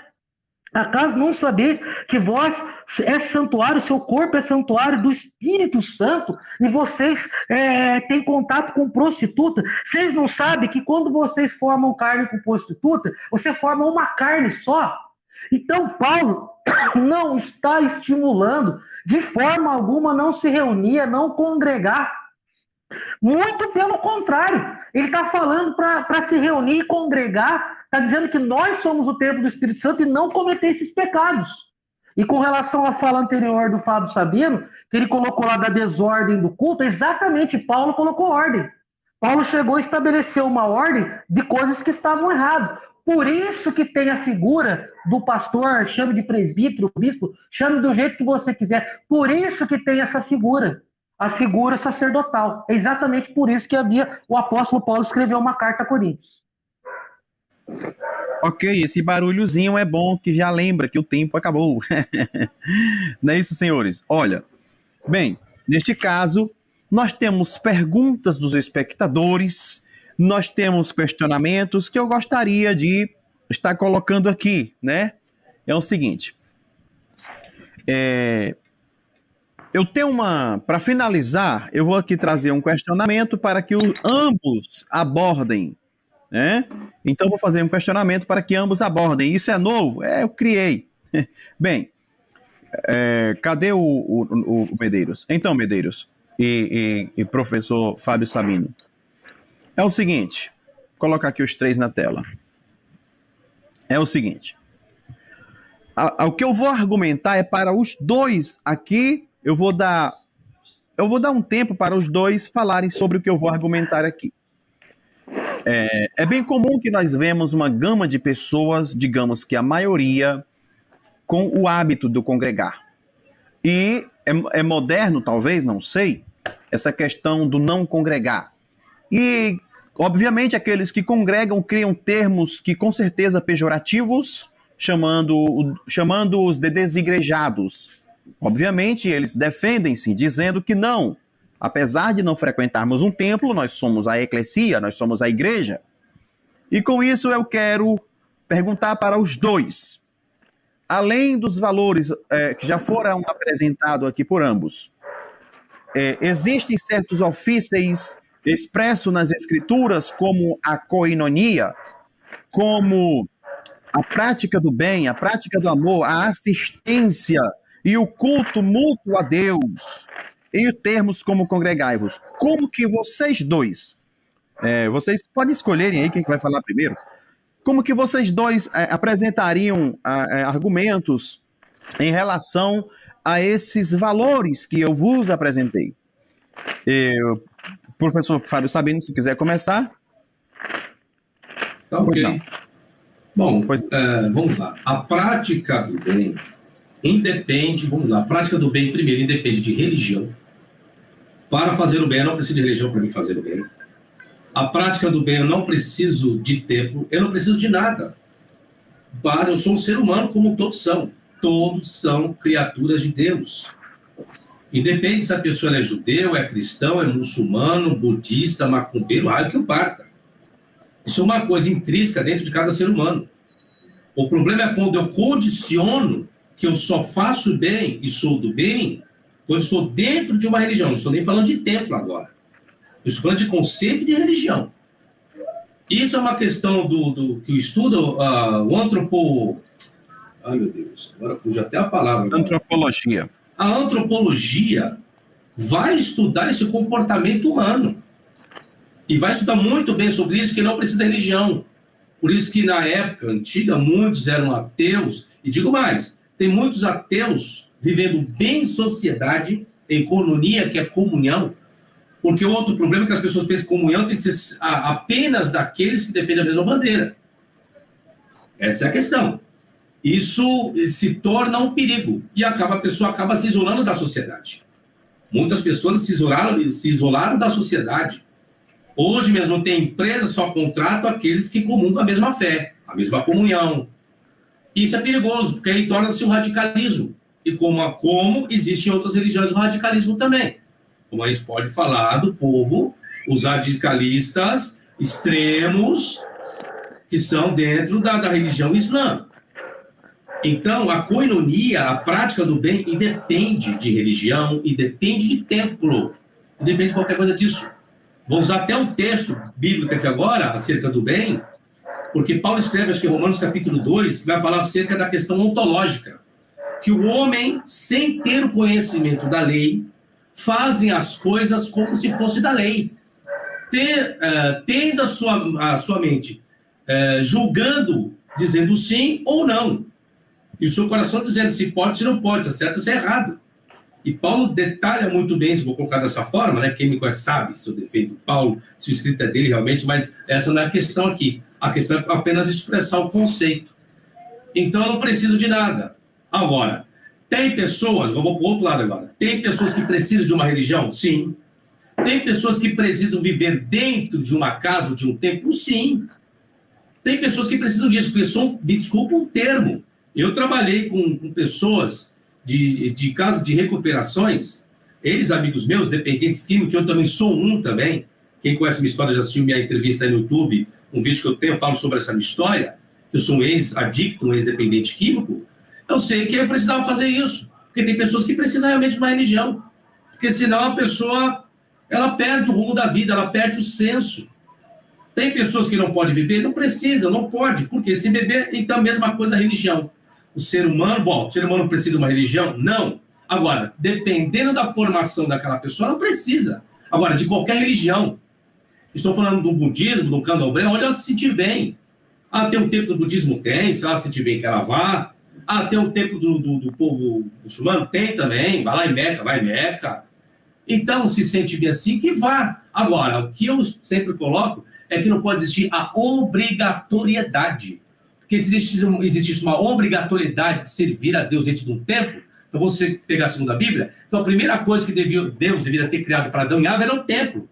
Para eles estarem lá dentro, Deus deveria ter criado um templo judaico já para Abraão, logo no princípio, logo no início da história.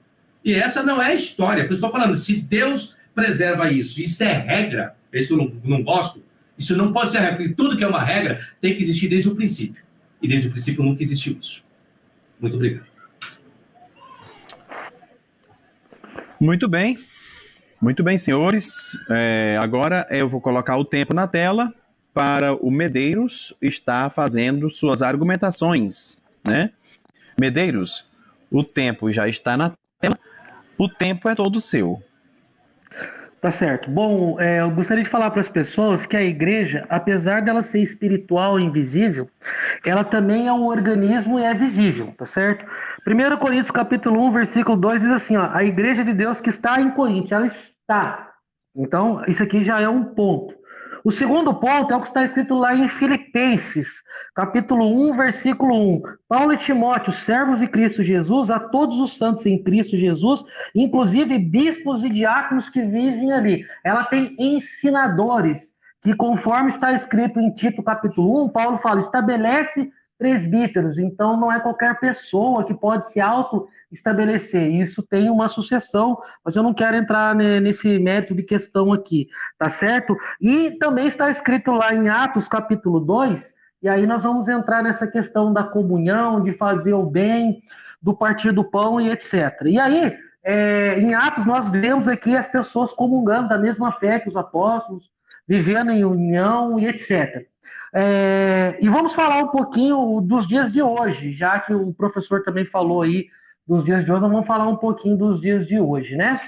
Como eu falei anteriormente, o meu irmão teve dificuldade financeira e o pastor dele ajudou, olha que coisa, né? Eu não sei o percentual de quantos por cento das pessoas fazem isso, mas nós vimos tantos testemunhos, igreja que abriu um supermercado, não é? Para pessoas carentes.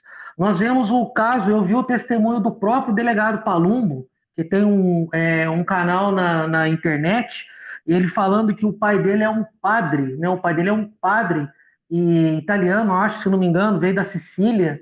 Depois ele vai para a Bélgica ou Bulgária porque ele passa a gostar da mãe dele.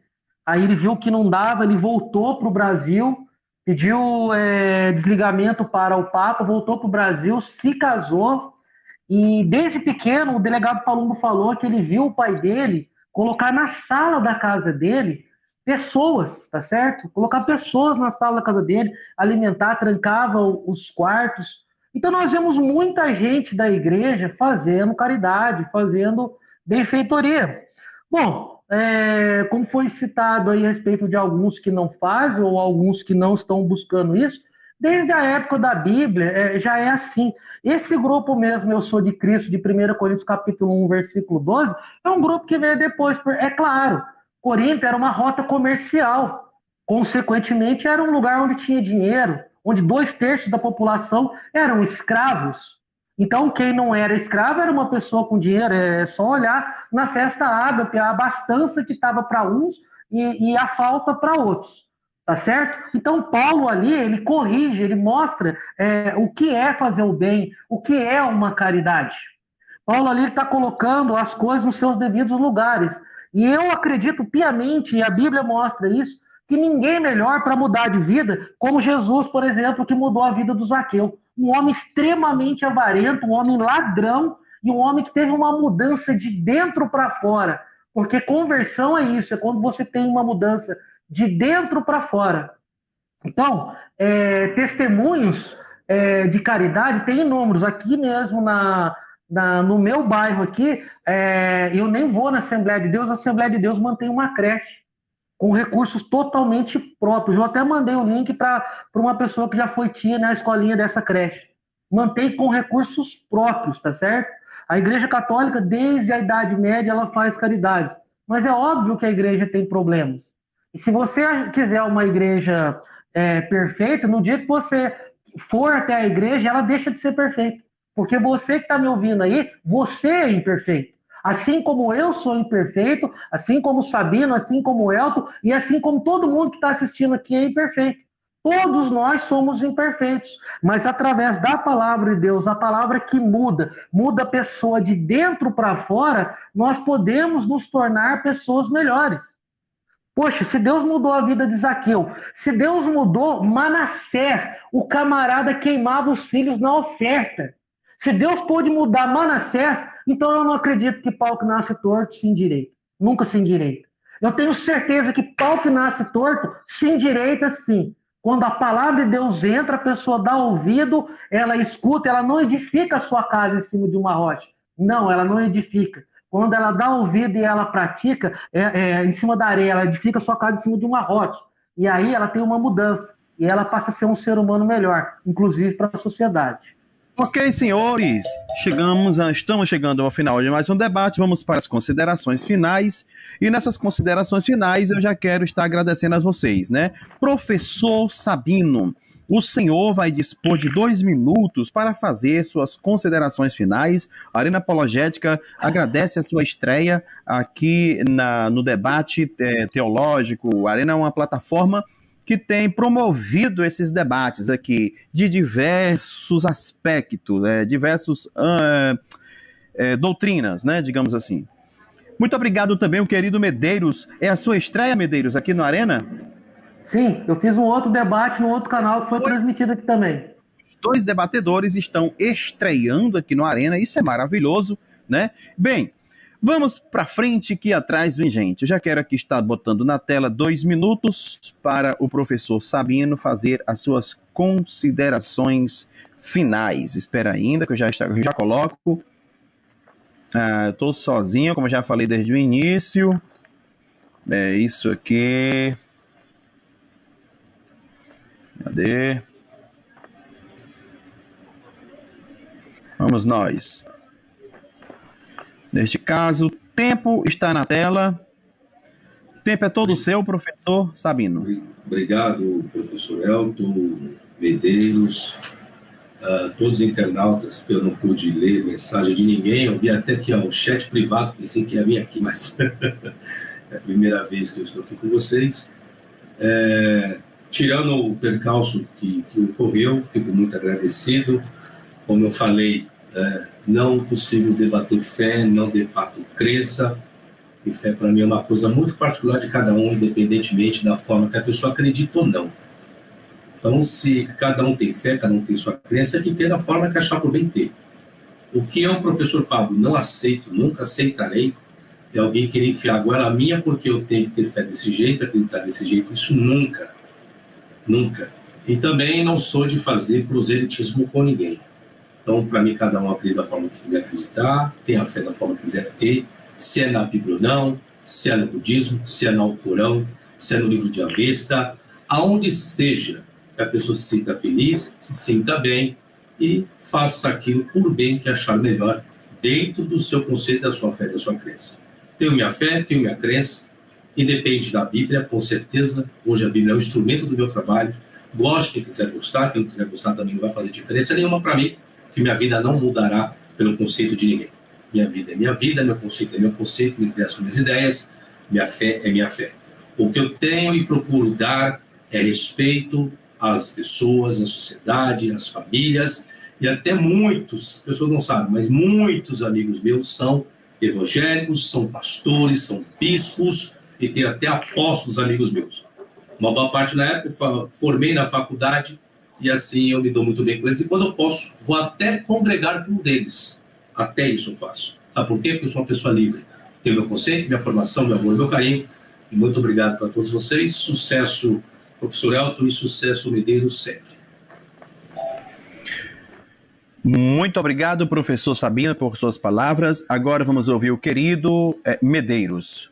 Querido Medeiros, também vou lhe estabelecer 2 minutos. O tempo é todo seu. Bom, quero agradecer também ao Elton, ao Fábio Sabino. Houve um contratempinho aí, né, a respeito de que às vezes a gente traz discursos mais acalorados, né, digamos assim. Às vezes no calor do debate a gente acaba extrapolando um pouquinho, mas isso é normal, né, faz parte, a gente tem emoção. Ainda mais eu, que sou colérico, né, então é bem difícil para mim controlar um pouco o meu temperamento, né? Tem gente que é fleumático, tem gente que é sanguíneo e por aí vai, tá certo? Bom, eu fico feliz de ter exposto aqui a minha ideia, minha argumentação, coloquei aqui os dados, né? Mandei para o professor Fábio Sabino aí os dados do arqueólogo, é um arqueólogo de fato a respeito desse primeiro templo, o templo cristão, que eu sei que ele vai dar uma olhada certinho. Coloquei também alguns dados bíblicos, versículos, argumentos. Colocamos também a luz da exegese, sem fazer distorção. Os textos que eu citei aqui na live, eles estão dentro de um contexto do assunto que nós estamos falando, e nem os versículos anteriores e nem os versículos, os próximos versículos, eles se refutam.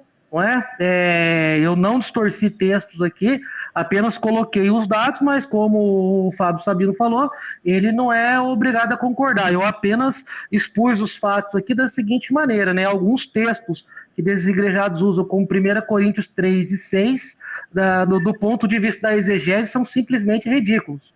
Eles não dizem o que eles querem dizer, e assim como Atos 17 e Atos 7 também não diz o que quer dizer. Afinal, se fosse assim, Deus jamais seria onipresente, e ainda por cima Jesus jamais chamaria o templo ou a sinagoga da casa de meu Deus. Eu agradeço, Deus abençoe a todos e até a próxima oportunidade. Ok, senhores, agora é hora do Arena Apologética fazer seus agradecimentos. Eu quero mais uma vez aqui enfatizar. Obrigado, professor Fábio Sabino. É uma honra estar ali conhecendo assim diretamente através do virtual. Também o meu querido Medeiros. Eu não sei se o Medeiros é pastor, se o Medeiros é professor, ou não sei o que o Medeiros é. Mas uma coisa eu sei, somos todos irmãos e vamos para o mesmo lugar, né? Bem, então muito obrigado a todos vocês, querido Medeiros, querido professor Sabino.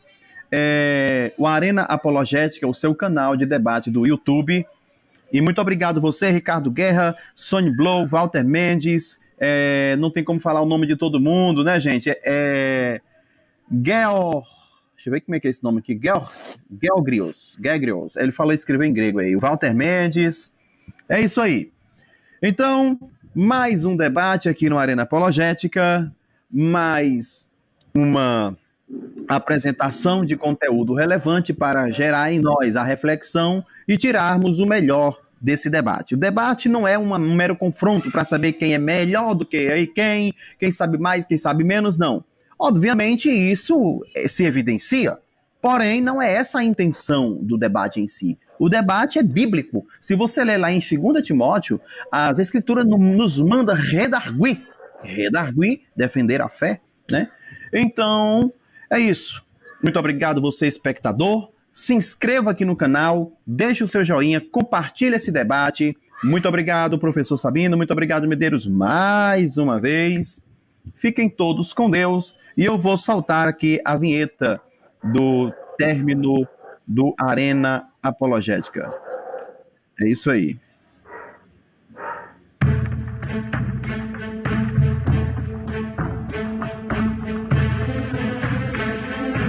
Arena Apologética.